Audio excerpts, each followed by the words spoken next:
Hi friends, నేను మీ Deepthi. Welcome to sweet home hot kitchen. ఈరోజు వీడియోలో దోసకాయ ముక్కల పచ్చడిని ఎలా ప్రిపేర్ చేయాలో చూపించబోతున్నాను. అది కూడా పల్లెటూరు స్టైల్లో. ఇలా కనుక చేసి పెట్టారంటే ఇంకా కూరతో కూడా పని లేకుండా అన్నం మొత్తం ఈ పచ్చడితోనే తినేస్తారనమాట. అంత టేస్టీగా ఉంటుంది. మరి ఆలస్యం చేయకుండా ప్రాసెస్ ఏంటో చూద్దాం.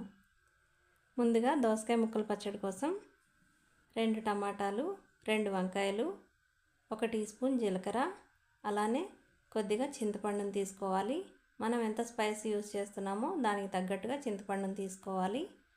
4-5 వెల్లుల్లి రెబ్బలు, ఒక 10 వరకు పచ్చిమిర్చి, అలానే చెక్కు తీసి కడిగి ఉంచుకున్న చిన్న అల్లం ముక్క.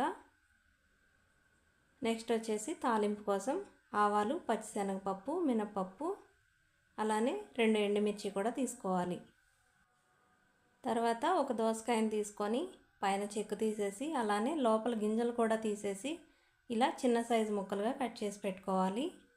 నెక్స్ట్ ఇప్పుడు స్టవ్ మీద ఒక ప్యాన్ పెట్టుకొని 2-3 టేబుల్ స్పూన్ల ఆయిల్ వేసుకోవాలి. ఆయిల్ కొద్దిగా వేడయ్యాక మనం తీసి ఉంచుకున్న టమాటా, వంకాయల్ని ముక్కలుగా కట్ చేసి వేసుకోవాలి. మరి చిన్న సైజు ముక్కలుగా కట్ చేయాల్సిన అవసరం లేదు, కొంచెం పెద్దగా అయినా కట్ చేసుకోవచ్చు.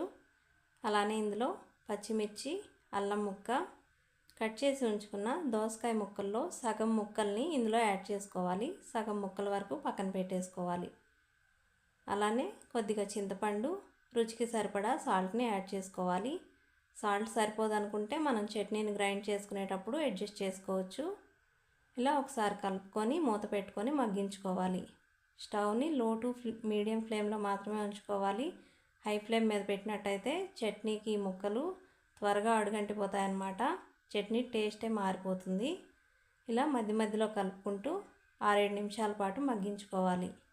6-7 నిమిషాల పాటు బాగా కలుపుకుంటూ ఫ్రై చేసుకున్న తర్వాత స్టవ్ ఆఫ్ చేసేసి దింపి పక్క నుంచి చల్లార్చుకోవాలి. ఇవి చల్లారాక ఒక మిక్సీ జార్ తీసుకొని మనం పక్కన ఉంచుకున్న వెల్లుల్లి రెబ్బలు, జీలకర్ర, అలానే చల్లారిపోయిన టమాటా, వంకాయల మిశ్రమాన్ని ఇందులో వేసుకోవాలి. మరీ మెత్తగా కాకుండా కొద్దిగా కచ్చాపచ్చాగా ఇలా గ్రైండ్ చేసుకోవాలి. ఇలా గ్రైండ్ చేసిన తర్వాత దీన్ని ఒక మిక్సింగ్ బౌల్లోకి తీసుకోవాలి. ఇందులోకి తీసుకున్న తర్వాత ఒకసారి సాల్ట్ని చెక్ చేసుకొని అడ్జస్ట్ చేసుకోవచ్చు. నెక్స్ట్ ఇందులో మనం విడిగా ఉంచుకున్న దోసకాయ ముక్కల్ని యాడ్ చేసుకోవాలి. ఇలా వీటన్నిటిని ఒకసారి బాగా కలుపుకొని తాలింపు కోసం ప్రిపేర్ చేసుకుందాం. ఇందుకోసం ఇందాక కూరగాయలు వేయించుకున్న బాండీలోనే కొద్దిగా ఆయిల్ని వేసి తాలింపు గింజలు, 2 ఎండుమిర్చి వేసి వేయించుకోవాలి. ఇవి వేగేలోపు మా పెరట్లో ఉన్న ఫ్రెష్గా ఉన్న కరివేపాకుని తెచ్చుకుందాం. తాలింపు కోసం ఎప్పుడైనా ఫ్రెష్గా ఉన్న కరివేపాకు యూస్ చేసినట్టయితే తాలింపు గుమగుమలాడిపోతుంది. మన ఒక్కరింట్లోనే కాదు, చుట్టుపక్కల అందరిళ్ళ వరకు కూడా ఆ గుమగుమ వ్యాపిస్తుందన్నమాట. ఇలా తాలింపు మాడిపోయేలోపే కరివేపాకు తెచ్చి తాలింపులో వేసుకోవాలి. ఇది కూడా కొద్దిగా ఫ్రై అయిన తర్వాత స్టవ్ ఆఫ్ చేయకుండానే స్టవ్ని లో ఫ్లేమ్లో ఉంచి మనం ప్రిపేర్ చేసుకున్న పచ్చడిని ఇందులో వేసుకోవాలి. 1-2 నిమిషాల పాటు స్టవ్ని లో ఫ్లేమ్లో ఉంచి ఈ పచ్చడిని కలుపుకుంటూ మగ్గించుకోవాలి. దీనివల్ల కొద్దిగా పచ్చివాసన ఏదన్నా ఉన్నా లేదా దోసకాయ ముక్కల్లో ఏదన్నా తడున్నా కానీ పోతుందన్నమాట. పచ్చడి నిల్వ ఉంటుంది.